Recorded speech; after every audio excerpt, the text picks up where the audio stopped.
살면서 와, 저 사람 진짜 부자다 라고 생각했던 사람들. 그냥 해외여행 좀 자주 다니고 명품도 좀 있고 차도 좀 비싼 거 타고 다니고 비싼 거 척척 먹으러 다니는 사람들 보면 와, 저 사람 진짜 부자인가 봐 라고 생각했다. 하지만 나는 모터스포츠를 하게 되면서 이 생각을 완전히 깨버리게 되었다. 모터스포츠는 나의 생각과 삶을 송두리째 바꿔버렸다. 이런 말이 있다. 사람은 자신의 세계를 넓혀준 사람을 절대 잊지 못한다고. 나에게 세상을 보는 눈을 바꿔버린 사람들이 있다. 그 사람들이 모터스포츠에서 만난 진짜 부자들이다. 우리는 보통 자동차를 한 사람당 한 대만 가지고 있다. 이게 평균적이며 일반적이고 당연하다고 생각한다. 하지만 모터스포츠를 하게 되면서 이 개념이 가장 먼저 깨졌다. 차를 용도별로 갖고 있는 사람들, 그리고 아예 번호판조차 없는 차량을 갖고 있는 사람들을 보면서 나는 정말 내가 갖고 있는 상식의 세상이 전부가 아니라는 것을 깨달았다.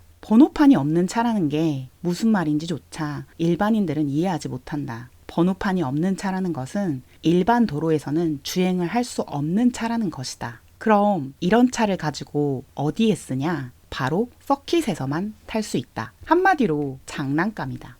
이동수단으로서의 역할을 완전히 잃은 이 장난감을 옮기기 위해서는 다른 이동수단에 올려서 이동을 해야 하는 자동차가 돼버리는 것이다. 아반떼 N을 가지고 출퇴근도 하고 여행도 다니고 서킷도 가고 다 하는 나랑은 다르게 누군가는 아반떼 N을 장난감으로만 산다는 거다. 서킷이라는 곳은 보험 처리가 되지 않는다. 즉, 사고가 났을 때 본인이 책임져야 한다는 뜻이다. 과실 비율이라는 건 없다. 내가 아무 잘못이 없더라도 상대방이 와서 나를 쳐박았을지라도 자기 차는 자기가 고쳐야 하는 곳이다. 다 같이 즐거움을 위해 차를 타는 곳이고 그런 사고가 있을 수 있다는 것에 모두 동의하고 들어가는 곳이 바로 트랙, 서킷이다. 하지만 나조차도 사고가 나지 않겠지 라는 생각으로 서킷에 들어갔다. 다행스럽게도 나는 아직 서킷에서 큰 사고가 발생한 적은 없다.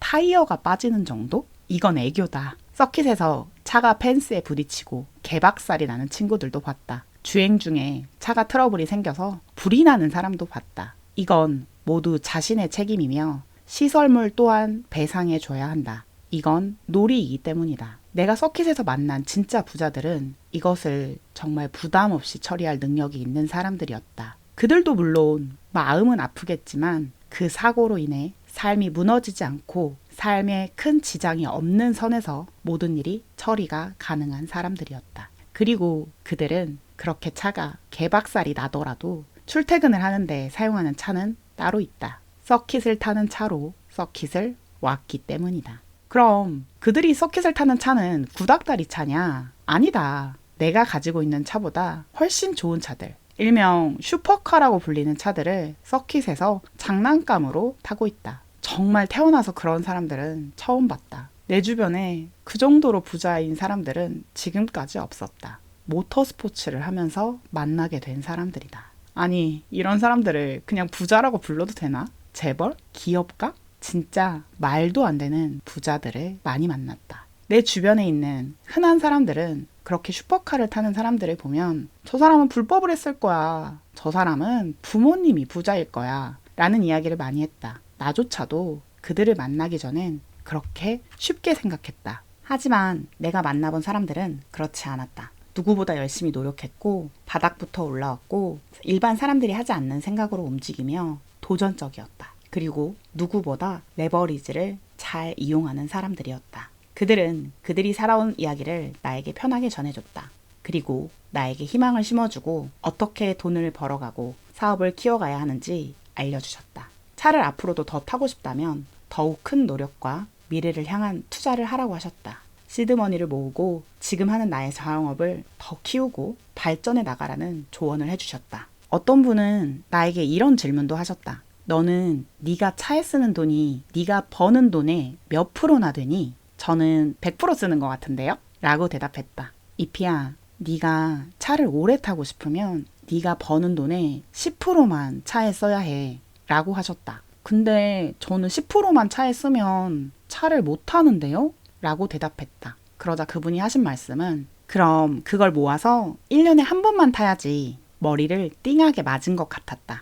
아, 나는 내가 지금 나의 분수에 맞지 않는 과한 걸 하고 있는 거구나. 그때 깨달았다. 이들은 진짜 가만히 부자가 된 게 아니다. 이들은 누구보다 더 열심히 하루를 보낸다. 부자들은 하루 종일 밑에 직원들만 굴리고 놀고 있을 거라고 생각했던 나의 바보 같은 과거를 비웃기라도 하는 듯이 그들의 24시간은 정말 깨알같이 바쁜 하루로 차 있었다. 누구보다 일찍 일어나서 아침부터 일을 했고 누구보다 늦게까지 일을 했다. 워라밸을 따지지 않았다. 모두 자신의 사업이며 자신의 것이기 때문이었다. 그리고 그들은 그들이 원할 때 자신의 시간을 자유롭게 쓸 수도 있었다. 그들을 보며 존경스러운 마음도 들었고 그들이 그렇기에 그러한 막대한 재산을 가지고 차라는 취미를 여유롭게 즐기는 사람이 되었구나 라는 생각이 들었다. 타이어 한 대분을 사기 위해 3개월 할부를 하는 나 자신이 너무나 안타까웠다. 모터스포츠는 이런 사람들이 하는 거였다. 골프가 비싸다고? 모터스포츠는 말도 안 되는 돈이 들어간다.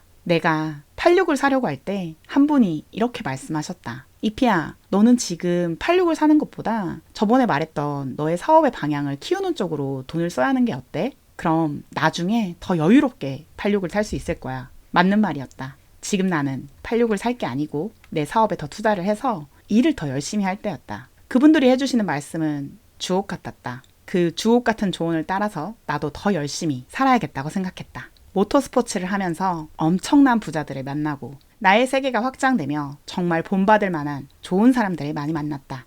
그리고 나는 그냥 86을 샀다. 난 부자가 되긴 글렀다. 지금 당장의 즐거움을 포기 못하겠다.